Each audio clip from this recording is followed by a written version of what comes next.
Il paraît qu'aux Ulysses, on n'aide pas les enfants en fragilité. Non, c'est même pas vrai en plus. La preuve en image. Bonjour, bienvenue au PRE, vous pouvez me suivre.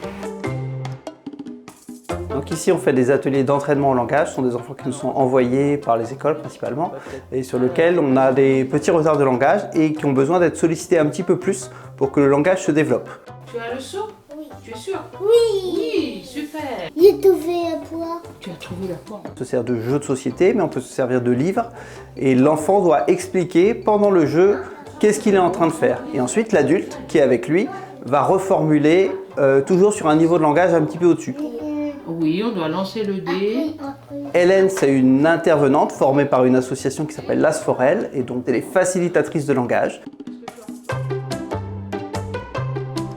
Cheval. Un morceau du cheval. C'est parti.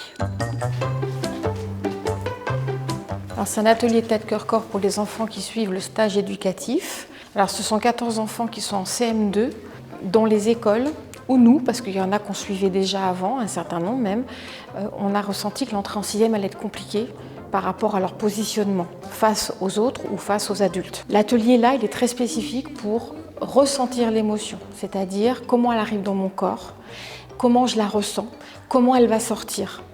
Il va falloir qu'elle me fasse confiance. À travers tout ça, on va travailler l'empathie, la confiance en soi et la relation à l'autre. Être capable de prendre sa place dans un groupe en laissant la place à l'autre et en étant en interaction avec l'autre.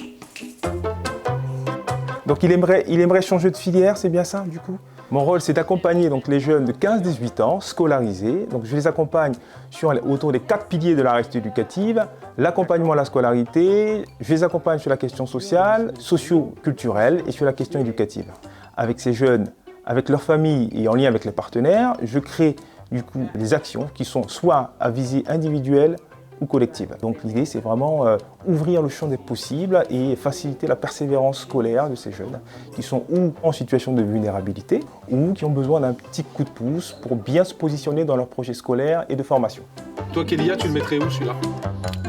Tu le mettrais ici ou ici? Sensible, c'est pas malheureux, tu vois, on l'a malheureux. Je m'occupe du suivi individualisé de jeunes de 11 à 15 ans qui sont au collège.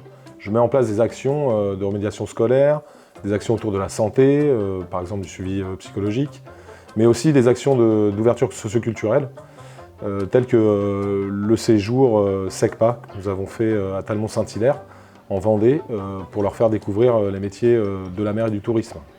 L'objectif était de mettre en stage des jeunes dans des métiers qu'ils ne pourraient pas découvrir ici en région parisienne.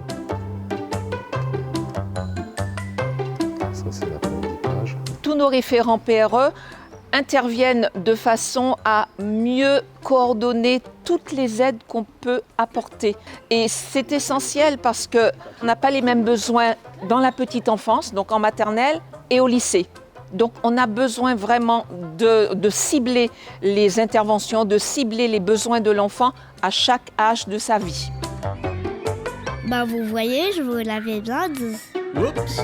Finalement, on n'est pas si mal aux Ulysses.